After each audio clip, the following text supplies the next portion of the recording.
자, 오늘 이 금요기도회 오늘 함께 이제 말씀을 좀 들여다 볼 텐데 오늘 제목이 뭐라고 적혀져 있죠? 예, 사람을 창조하심. 근데 누가 창조하셨죠? 지난주에 저희 이호성 목사님이 잘 가르쳐 주셨는데 하나님께서 창조하셨죠. 이렇게 자신이 없으세요. 자, 근데 오늘 이 사람을 창조하심이라는 제목 밑에 제가 살짝 부제를 좀 달아봤습니다. 부제는 도대체 사람이 뭐길래? 도대체 사람이 뭐길래? 자, 얼핏 들으면 뭐 무슨 철학자들이 던지는 질문 같죠, 그렇죠? 사실은 근데 우리 모두가 이 질문을 평생 동안 스스로에게 끊임없이 던지면서 살고 있습니다. 사람이 뭐길래?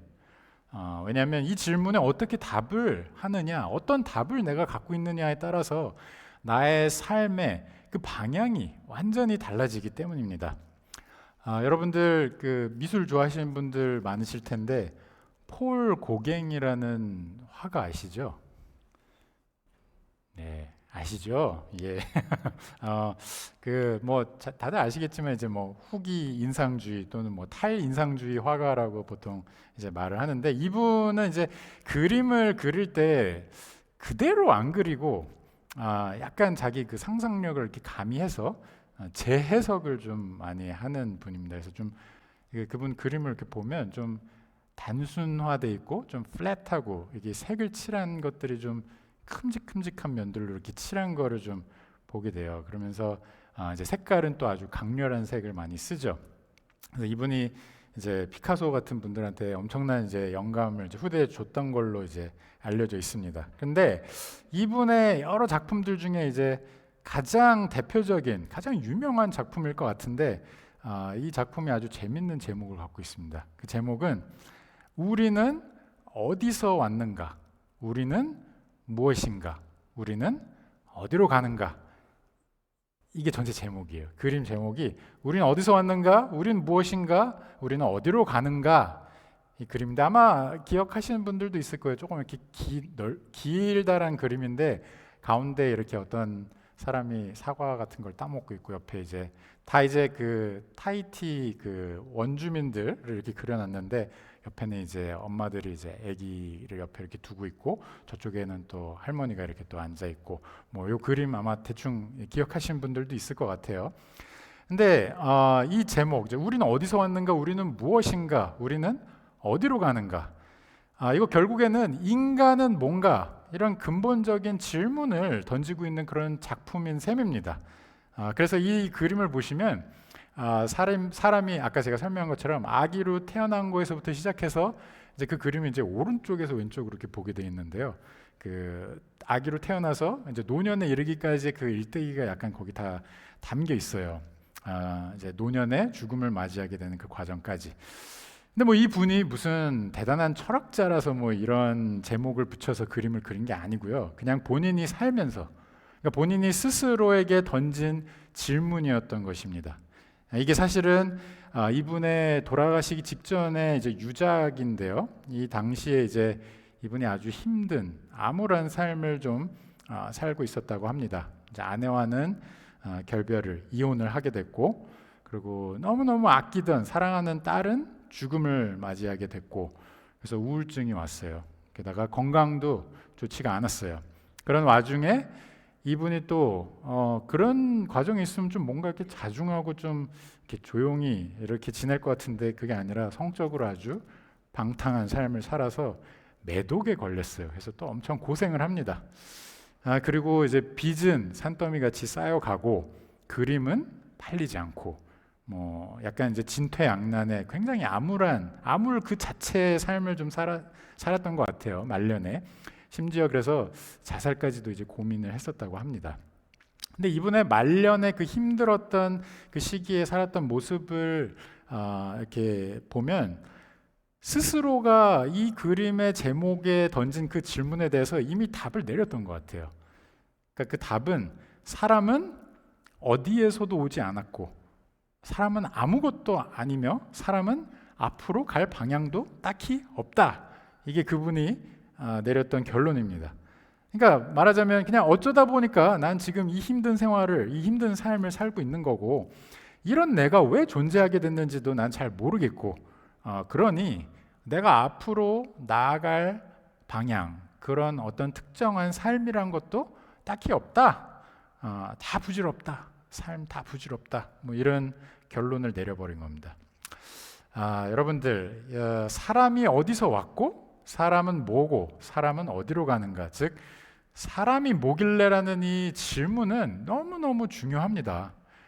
오늘은 여러분들과 이 주제로 얘기를 좀 함께 나눠보려고 합니다. 근데 안타까운 거는 이 질문에 대해서 고갱이랑 비슷한 답을 내리는 그 경향들이 이 세상에 만연하다는 겁니다. 현대 과학을 보시면 빅뱅 이론도 마찬가지고, 또는 휴머니스트들이 하는 얘기들, 휴머니즘을 잘 들여다보시면 많은 얘기들이 인간은 그냥 어쩌다 보니 우연찮게 생겨난 존재이다. 그건 묻지 마. 그냥 그런 거야. 그냥 그렇게 어쩌다 생겨났어. 바람같이 나타났다가 바람같이 사라지는 그런 존재야. 그러니까 거기서 무슨 의미를 자꾸 부여하려고 하지 말고 삶의 방향을 제시하는 게 무슨 소용이 있어. 그냥 나라는 인간이 어떻게 살든 말든 신경 끄세요. 그냥 내 마음대로 살겠습니다. 무슨 의미를 따로 부여할 게 있겠습니까? 이런 입장인 것이죠. 하지만 성경은 사람이 어떤 존재인지를 인간 창조의 스토리, 그러니까 하나님이 이루신 스토리죠. 하나님의 인간 창조 스토리를 통해서 우리에게 전혀 다른 답을 이 질문에 대해서 제시를 해줍니다. 일단 본격적인 이 본문의 내용으로 들어가기 전에 이 답에 대해서 잘 정리해 놓은 이 웨스트민스터 소요리 문답을 좀 같이 보겠습니다. 갖고 오셨죠? 10번을 같이 보실게요. 웨스트민스터 소요리 문답 신문 9페이지에 있습니다. 저희가 드린 이 책자에서는 신문. 자, 제가 질문을 읽을 테니까 여러분들이 답을 해주세요. 하나님이 사람을 어떻게 창조하셨습니까?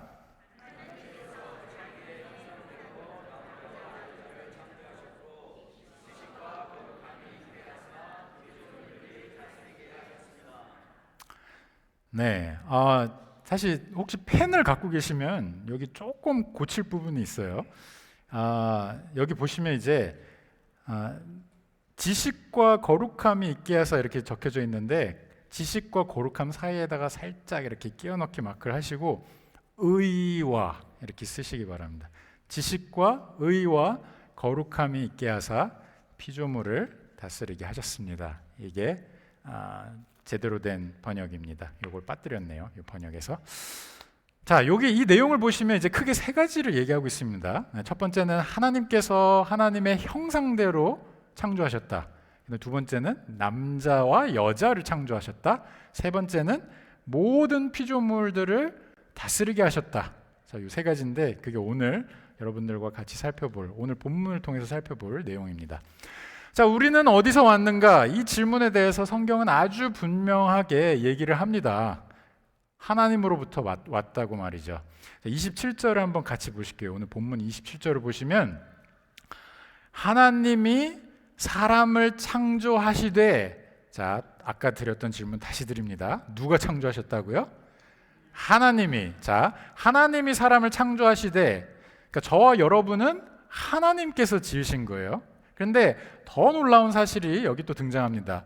뭐대로 창조하셨다고요?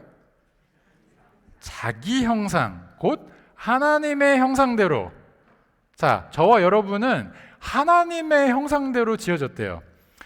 아니, 이게 얼마나 특별한 것인지 여러분들 한번 생각을 해보시기 바랍니다. 우리 앞에서 이 웨스트민스터 소요리 문답, 전에 이성용 목사님 차례였던 것 같은데, 사문할 때 하나님은 어떤 분이신가에 대해서 배우셨잖아요. 그렇죠? 하나님은 그의 존재, 지혜, 능력, 거룩, 공의, 선하심, 그리고 진리에 있어서 무한하시고 영원 불변하시는 분이시라고 저희가 배웠습니다. 그런데 그 영광스러운 하나님의 형상대로 우리가 지음을 받았대요. 그 놀라운 하나님의 성품과 그 모든 속성들, 그거를 따라서 우리가 지음을 받았다는 겁니다. 자, 여기 창세기 1장을 한번 쭉 이렇게 살펴보시면 말씀으로 빛을 만드실 때, 하늘을 지으실 때, 땅을 지으실 때, 식물과 동물을 지으실 때 5일간의 이 모든 과정에서 단 한 번도 이렇게 지으신 적은 없었어요. 근데 딱 6일째 사람을 창조하실 때만 하나님의 형상대로 지으셨다고 적혀져 있습니다. 그만큼 사람은 특별한 존재인 것입니다. 저와 여러분은 성부, 성자, 성령 삼위일체이신 하나님께서 직접 지으신 존재들이고요. 그것도 하나님의 형상을 따라서 지어졌습니다. 자, 오늘 본문을 다시 한번 보세요. 24절을 보시면, 조금 앞으로 가셔서 24절을 보시면 하나님께서 다른 생물들에 대해서는 뭐라고 그러셨죠? 땅은 생물을 그 종류대로 내라. 땅이 내고 있어요. 이렇게 말씀하시는데 26절을 보시면 사람에 대해서는 유독 뭐라고 그러시죠? 우리가 사람을 만들자. 근데 어떻게 해요? 우리의 형상을 따라서 우리의 모양대로. 자, 보이시나요? 우리래요. 우리. Let us. 이렇게 얘기가 나옵니다. Let us. 성부, 성자, 성령 안에서 논의가 지금 이루어지고 있는 겁니다. 우리가 우리 형상대로 사람을 만들자. 그 결과 창세기 2장 7절을 보시면 여호와 하나님께서 흙으로 사람을 지으시고 생기를 그 코에 불어넣으시니 생명, living creature가 된 겁니다. 자, 세상도 크리스찬들 못지않게 사람에 대해서 관심이 엄청 많습니다. 그래서 인간의 존엄성에 대해서 뭐 이런저런 얘기를 참 많이 합니다. 오늘 제가 뉴스를 보니까 구글이나 뭐 마이크로소프트 같은 큰 회사들이 자꾸 이제 AI한테 일을 많이 맡기다 보니까 사람을 대거 해고시킨다는 뉴스가 있더라고요. 그러니까 보니까 요즘 MZ 세대들은 되게 재밌는 게 이렇게 해고되는 과정을 다 영상으로 담아서 또 올려요. 그래서 이제 본인이 뭔가 나 왠지 해고될 것 같다 이렇게 분위기 싸다 싶으면 이제 미리 준비를 하고 이제 촬영에 들어가는 겁니다. 그래서 스스로의 그 해고 전날 내일 해고될 것 같아. 지금 분위기 뭔가 안 좋아. 이런 얘기부터 시작해서 이제 영상을 막 찍기 시작하는데 해고 당하는 그 날 해고 통지 전화를 받는 것까지 이제 다 라이브로 영상에 다 담아서 심지어 그 해고 통보를 받고 이제 막 울고불고 하면서 우울해하는 그 모습까지 이렇게 화면에 다 담습니다. 저도 해고를 당해봤지만 저는 그냥 아무한테도 말 안 하고 싶고 혼자 있고 싶던데 확실히 좀 요즘 세대 좀 다릅니다. 그런데 이처럼 AI가 사람을 대체해가는 이런 세상 속에서 사람들이 이제 인간의 존엄성에 대해서 하는 아주 수많은 얘기들을 여러분들이 한번 곰곰이 들어보세요. 거의 대부분이 인간의 내부에서, 내면에서 답을 찾으려고 합니다. 인간은 이렇기 때문에 가치가 있고 저렇기 때문에 귀한 존재다. 봐라, 사람이 얼마나 아름다운 존재냐. 맞습니다. 여러분들 중에도 좋아하시는 분들 많을 것 같은데 안치환 씨의 노래에도 있잖아요. 사람이 꽃보다 아름다워. 사람이 꽃보다 아름답다. 근데 뭐 고개가 끄덕여지긴 하는데 곰곰이 생각해 보면 진짜 그런가? 좀 이런 생각이 들어요. 왜냐하면 나쁘끄러운 모습들, 뭐 흉악한 모습들, 역겨운 모습들, 뭐 이런 게 얼마나 많습니까? 사람 안에. 뭐 멀리 갈 것도 없고 그냥 솔직하게 나 자신만 딱 10분만 곰곰이 스스로를 돌아봐도 이런 내 모습이면 꽃이 나보다 훨씬 아름답네. 이렇게 얘기하는 게 뭐 이상하지 않을 때가 참 많죠. 죄에 매여 있기 때문에 사람의 내면에서 존엄성을 이야기하는 것에는 명확한 한계가 존재합니다. 그리고 더더군다나 요즘 같은 이제 포스트 모더니즘적인 이 상대성까지 다 고려하면요, 꽃이 더 아름답다라고 말하는 게 전혀 이상하지 않은 게 저와 여러분이 살고 있는 이 시대입니다. 하지만 성경은 그 존엄성의 이유를 외부에서 찾습니다. 사람 안에서 찾는 게 아니라 외부에서 찾습니다. 존엄과 가치의 이유가 되는 그 외부적인 이유가 있는데 그 외부적인 이유가 절대적입니다. 절대적입니다. 내부에서 찾는 이것도 좋네 저것도 좋네 이게 아니라 아주 절대적인 이야기를 하고 있습니다. 사람 안에서 찾기 시작하면 그냥 모든 게 상대적이고 뭘 찾아도 그보다 나은 뭔가를 어디선간 또 찾기 마련인데 모든 존재와 의미와 가치의 근원이 되시는 창조주, 더 정확하게 얘기하자면 삼위일체 하나님께서 그분의 형상대로 지으신 게 맞다면 존엄성의 논란은 거기서 그냥 게임 셋입니다. 영광과 존귀와 능력의 하나님을 따라서 임프린트된, 새겨진, 카피된 이 존재가 사람이라면요, 이 이상의 가치에 대한 논란은 더 이상 있을 수가 없는 거죠.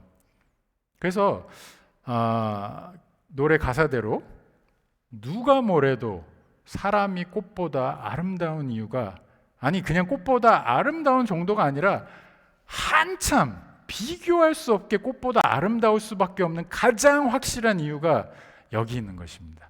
사람이 뭐길래라는 이 질문에 가장 확실한 답변이 여기 담겨 있는 것입니다. 사랑하는 우리 성도 여러분, 하나님의 형상대로 지어진 저와 여러분을 바라보시는 하나님의 마음은 어떨까요? 한번 그거를 좀 같이 생각해 봤으면 좋겠어요. 장년들이 종종 우리 교회에서는 자녀교육부와 같이 뭔가를 하는 그런 기회들이 좀 있지 않습니까? 그리고 아이들이 이제 퍼포먼스를 하는 거를 이제 같이 볼 일들이 1년에 몇 번씩 있습니다. 뭐 최근에는 크리스마스 때도 있었고, 뭐 여기 금요일에는 그 어와나 말씀 암송도 있었고요.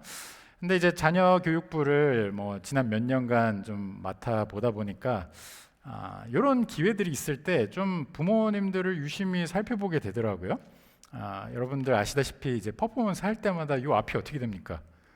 요 앞이 다 아시잖아요. 완전 문전성시를 이루죠. 그래서 내 아이를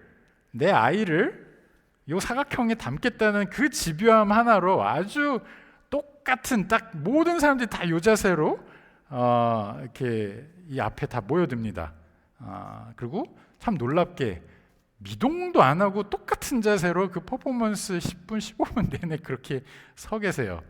근데 이제 그럴 때 이렇게 서 계신 분들의 그 눈을 보면요, 이 정말 어떠냐면요, 진짜 눈에서 이 뭐가 떨어지는 게 그냥 다 보입니다. 이 꿀이 막 뚝뚝 그냥 막 떨어집니다. 뭐 딴 자녀들 보면서 절대로 그런 꿀 안 떨어져요. 나를 똑 닮은 내 아들, 내 딸을 바라보면서 그렇게 눈에서 꿀이 떨어집니다. 그렇게 행복해 하세요. 하나님은 그보다 더 하시면 더 했지 결코 덜 하시지 않습니다. 자기 형상대로 지음받은 저와 여러분을 바라보시면서 하나님의 눈에는 꿀이 한가득 쏟아집니다. 내가 낳은, 나를 닮은 내 새끼니까. 그러니까 저와 여러분이 하나님께 그런 존재들인 겁니다. 혹시 이 자리 가운데 삶의 풍파에 이제 지쳐서 병마와 싸우면서 뭐 좀 어려운 일을 당하셔서 좀 의기소침해 계신 분들 있으신가요? 또는 너무 가슴 아픈 일을 당해서 도대체 이제는 어디서 뭘 시작해야 될지 갈피도 잡기 어려운 분들 있으신가요? 왜 사는지 고민이 될 만큼 힘드십니까? 제가 개인적인 경험을 좀 나누자면 힘들고 지칠 때 아주 큰 힘이 되었던 그런 말이 있습니다. 저의 이제 아버지께서 해주신 말씀이었는데요. 뭐 참고로 저희 아버지가 뭐 막 달변 가시거나 뭐 감정이 막 풍부하시거나 그런 분은 아닙니다. 저랑 약간 비슷해요. 근데 참고로 제 아버지 조남이 이자 호자 석자입니다. 혹시 뒤에 얘기 들으시다 충격 받으실까봐 미리 알려드려요. 근데 아버지께서 이제 제가 막 힘든 시기가 있었을 때 장원아, 넌 이호석이 아들이야. 그러니까 어깨 피고 당당하게 해. 잘할 수 있어. 넌 이호석의 아들이야. 네, 그렇게 말씀을 하셨는데 그때 들을 때는 왜 저렇게 말씀하시지? 잘 몰랐어요. 근데 듣고 나서 이렇게 두고두고 계속 생각이 나더라고요. 왜냐하면 뭐 이호석의 아들이라는 게 뭐 뭔가를 개런티 한다기보다 그냥 아버지의 나를 향한 마음이 너무 절절하게 보이니까 그냥 너는 이호석의 아들이야 이러면서 이거를 막 얘기하시는데 그냥 뭐가 되든 무슨 일이 있어도 나는 100% 전적으로 널 응원한다. 그 마음이 여기 담겨 있잖아요. 영광의 하나님께서 여러분들에게 동일하게 말씀하십니다. 너는 나 여호와 하나님의 형상대로 지어진 내 아들, 내 딸이란다. 오늘 본문을 통한 하나님의 이 말씀이 우리에게 무한한 위로와 힘이 됩니다. 이 위로와 힘으로 혹시 힘든 시기를 겪고 계시다면 아니면 도대체 난 왜 사는가 좀 혼란스러우시다면 다시 딛고 일어서시는 그런 저와 여러분들이 되기를 간절히 기도합니다. 자, 그런데 이게 끝이 아니에요. 하나님의 형상대로 창조하시고 그 다음에 알아서 잘들 해봐 이렇게 하신 게 아니었습니다. 그토록 정말 눈에서 꿀이 막 뚝뚝 떨어질 정도로 그토록 저와 여러분을 사랑하시는 하나님이시기 때문에 그냥 놔두면 우리가 어떻게 될지가 이제 빤히 보이시는 거죠. 100% 죄와 사망으로 치달을 우리를 그냥 그대로 내버려 두실 수가 없는 겁니다. 그래서 우리를 죄악 가운데서 건지셨습니다. 어떻게 건지셨죠? 저와 여러분의 죄의 대가를 몽땅 다 하나뿐인 아들 예수 그리스도께 뒤집어 씌우면서까지 그렇게 저희를 건지셨습니다. 여러분도 한번 생각해 보세요. 남의 죄를 다 끌어모아다가 내 자식한테 뒤집어 씌울 그런 부모가 어디 있겠습니까? 하지만 그래야만 예수님께서 십자가를 지시고 우리를 그분의 핏값으로 사셔야만 우리가 비로소 살 수 있기 때문에 그렇기 때문에 그렇게까지 하신 것이었습니다. 예수님을 믿게 된 저와 여러분은 이 예수님의 은혜로 새 사람으로 재창조된 born again 된 사람들인 겁니다. 이게 참 예수님의 그 십자가를 생각해 보면 다윗의 시편 8편의 고백이 그냥 절로 나올 수밖에 없습니다. 사람이 무엇이건데 사람이 뭐길래 주께서 저를 그토록 생각하시는지요. 하나님께서는 저희를 하나님의 형상대로 창조하셨을 뿐만 아니라 죄로 치달아 낭떠러지로 죽음 가운데로 달려가고 있는 저희를 끌어다가 자신의 아들을 대신 내어주시면서 우리를 새 사람으로 만드셨습니다. 예수님의 핏값으로 말이죠. 이게 우리가 평생을 살아가면서 나의 지금 살아가는 그 방향이 나의 나침반이 제대로 지금 작동하고 있는가 혼란스러울 때 이 예수 그리스도의 십자가가 우리 가운데 중심이 되어서 다시 우리의 걸음을 걸어갈 수 있기를 간절히 기도합니다. 자, 오늘 본문의 27절을 다시 보시면요. 하나님께서 사람을 자기 형상대로 지으실 때 어떻게 지으셨다고 또 나와 있죠? 남자와 여자를 창조하셨다고 적혀져 있습니다. 자, 여기에는 분명 남자와 여자 분명히 다른 두 성적인 정체성을 지닌 존재들이 적혀 있죠. 그렇죠? 신체적인 조건도 다르고요. 성향도 다릅니다. 남자들의 성향과 여자들의 성향이 차이가 있죠. 그리고 하나님께서 주신 그 역할도 또 달라요. 남자에게는 영적으로 가정의 머리가 되게 하셨고요. 동시에 아내를 예수님께서 머리로서 교회를 사랑하신 것처럼 사랑하게 하셨습니다. 반면에 여자에게는 남편에게 돕는 배필이 되게 하셨어요. 오늘 본문 이제 뒤에 창세기 2장이 나오는데 창세기 2장을 읽다 보시면 좀 재밌는 그런 장면이 나옵니다. 하나님께서 창조하실 때 분명히 다 좋다, 지으실 때마다 좋다를 연발하셨는데 유일하게 좋지 않다라고 하신 게 있었는데 그게 뭔지 아세요? 네, 2장 18절 한번 보시면 아담이 혼자 사는 것이 좋지 않다 이렇게 말씀하십니다. 그러면서 아담을 돕는 배필로 하와를, 여자를 주셨어요. 자, 여기 좋지 않다라는 이 말이 정확히 뭘 보시고 하시는 말씀인지 뭐 그걸 얘기하기 시작하면 너무 길어지고, 뭐 어쨌든 모르긴 몰라도 그냥 남자 혼자 지내는 게 좀 영 딱한 거죠. 뭔가 부족한 겁니다. 제가 요새 이제 혼자서 좀 지내고 있는데 저를 바라보시는 많은 분들이 그런 이제 좀 딱한 모습으로 보시는지 자꾸 이렇게 먹을 걸 갖다 주세요. 그래서 덕분에 요즘 잘 먹고 있습니다. 근데 제 아내가 이제 저를 볼 때마다 항상 하는 얘기가 있습니다. 당신은 참 손이 많이 가. 참 손이 많이 가는 남자. 근데 저는 속으로 굳게 믿고 있습니다. 말씀에 근거해서요. 저뿐만 아니라 모든 가정의 남자들이 다 그렇다는 증거를 저는 여기서 찾습니다. 모든 남자들은 손이 많이 갑니다. 뭐 실제로 좀 그런 것 같기도 해요. 남자들이 보통 손이 많이 가죠. 그렇죠? 지금 옆에 계신 분을 막 쳐다보신 분들도 있는 것 같은데, 하여튼 그런 남자들을 도와서 교회가 그리스도께 하듯 남편을 존경하고 아이를 낳아 가정이 생육하고 번성하게 하는 그 특권을 또 여자들에게만 허락하셨어요. 물론 뭐 아이를 낳는 것이 모든 사람들에게 다 허락된 건 아니지만 분명한 것은 이것을 남자에게 허락하신 건 아니었습니다. 자, 그런데 우리가 여기서 꼭 짚고 넘어가야 할 한 가지가 있다면, 하나님께서 남자와 여자를 창조하신 이 자체가 다 하나님의 형상대로라는 것을 우리는 반드시 좀 기억을 해야 합니다. 무슨 얘기냐?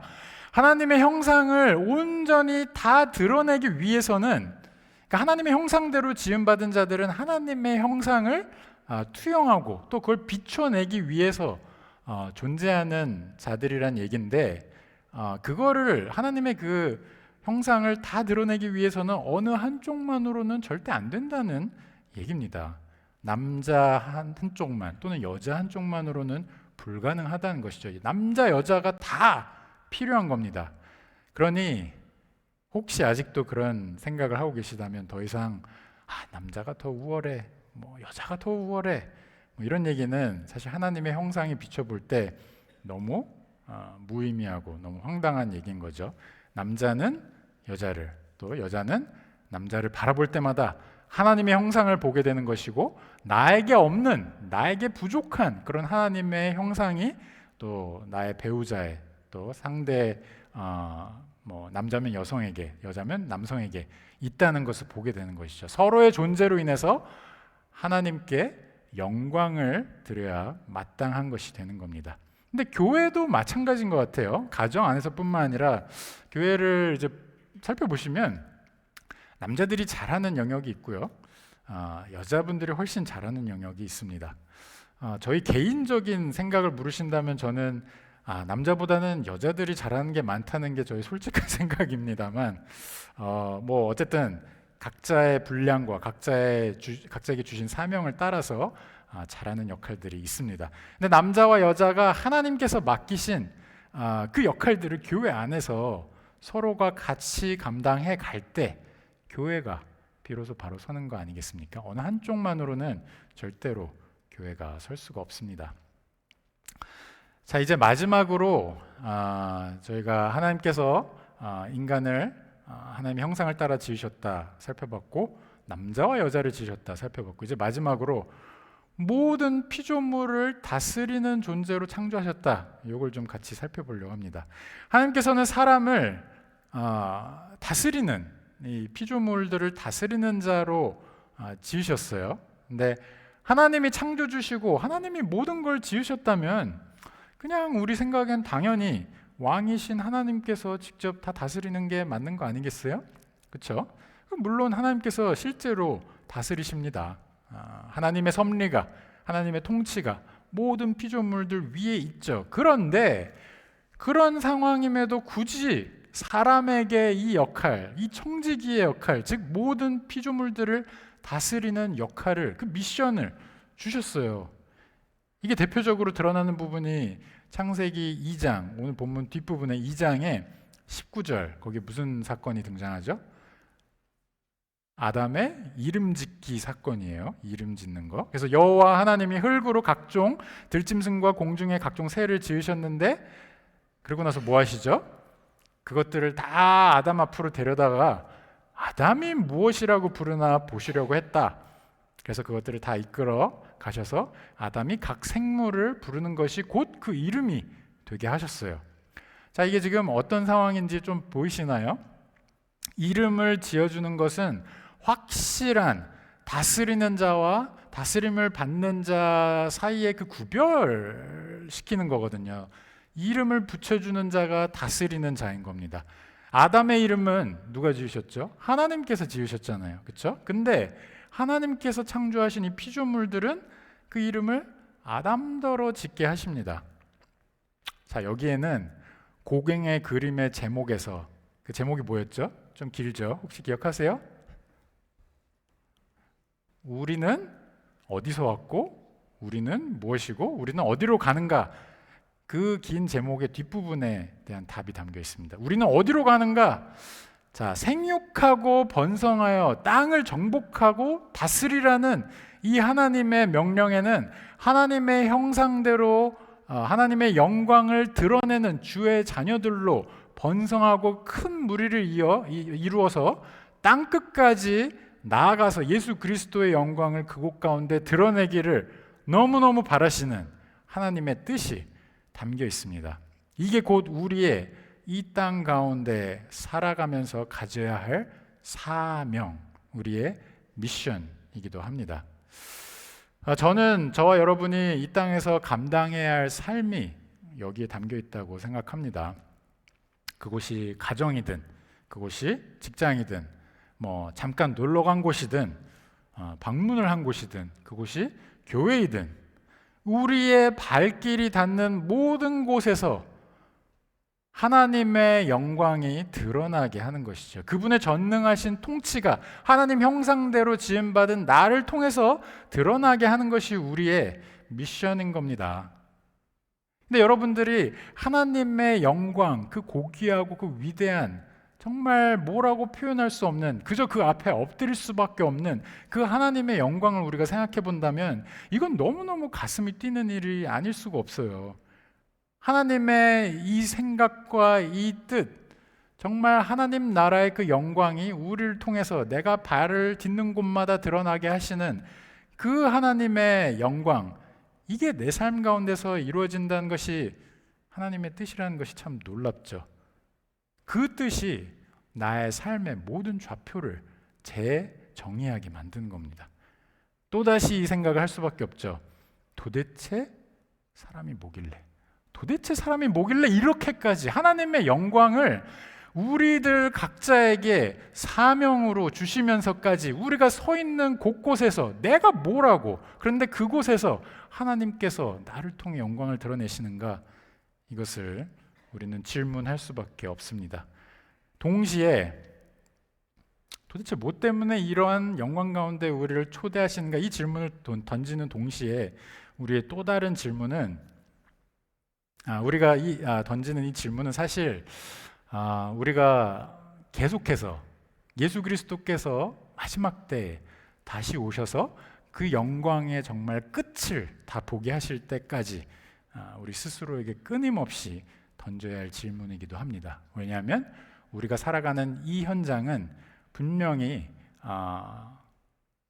우리가 서 있는 곳이 하나님의 나라가 침투해 들어오는 현장이지만 동시에 이 세상의 죄와 이 세상의 권세가 또 다스리는 그 여러 가지들이 섞여 있는 그런 현장이기 때문이죠. 그래서 우리는 하나님을 바라보면서 예수 그리스도를 바라보면서 그 십자가를 바라보면서 우리 스스로는 누군가, 사람은 누군가 계속해서 되새기면서 내가 지금 현재 걸어가는 오늘의 삶이 무슨 의미를 갖고 있는지 그것을 계속해서 우리에게 물어야 하는 것입니다.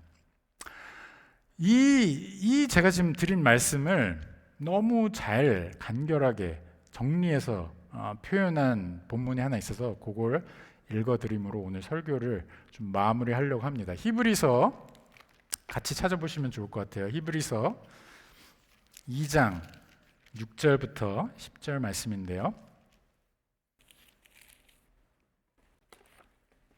히브리서 2장 6절부터 10절 다 같이 한 목소리로 읽으면 좋을 것 같습니다. 6절부터 10절 제가 가진 성경으로는 신약성경 354페이지에 있습니다. 자, 한 목소리 읽어볼까요? 시작. 그러나 누구인가 어디에서 증언하여 이르되 사람이 무엇이기에 주께서 그를 생각하시며 인자가 무엇이기에 주께서 그를 돌보시나이까.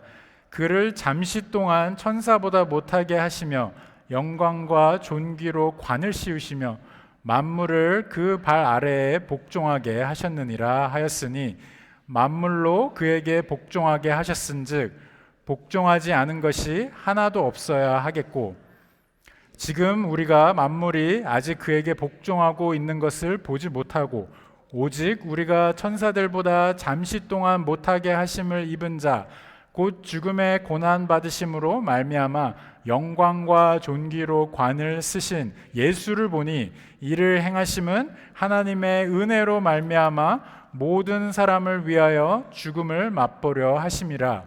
그러므로 만물이 그를 위하고 또한 그로 말미암은 이가 많은 아들들을 이끌어 영광에 들어가게 하시는 일에 그들의 구원의 창시자를 고난을 통하여 온전하게 하심이 합당하도다. 아멘. 사랑하는 우리 성도 여러분, 이 본문에 지금 저희가 읽은 것처럼 정말 만물이 그를 위하고 만물이 예수 그리스도를 위하고 또한 예수 그리스도로 말미암습니다.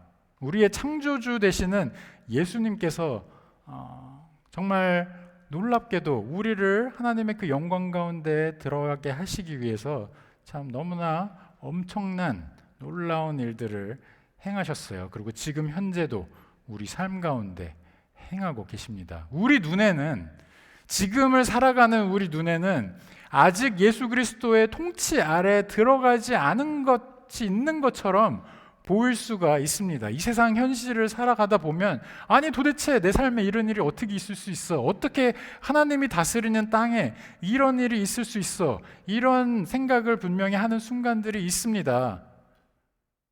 이게 우리의 삶의 현실이죠. 하지만 그것들이 여러분들의 생각을 흔들어 놓게 하지 마시기 바랍니다. 참 하나님이심에도 불구하고요, 참 사람으로 오신 예수 그리스도의 발 아래 모든 것이 십자가의 그 사역을 통해서 이미 복종되었고 우리는 그 그리스도의 통치 안에서 이 땅을 다스리는 청지기의 삶을 살아가는 자들인 것입니다. 지금은 우리 눈에 희미하게 보이는 영역들이 있을지라도 그리스도께서 다시 오실 때 그 모든 것들이 밝히 보이게 될 것이고 우리가 안고 살아가는 그 아픔들, 그 상처들, 어려움들, 고난들 이 모든 것들이 주님 안에서 아멘을 듣는 그 놀라운 경험들을 우리가 하게 될 것입니다. 그 마음을 갖고 그 믿음을 갖고 여러분들이 오늘 하루의 삶도 또 이번 주의 삶도 앞으로의 걸음걸음을 걸어 나가시기를 간절히 기도합니다. 다 함께 기도하시겠습니다.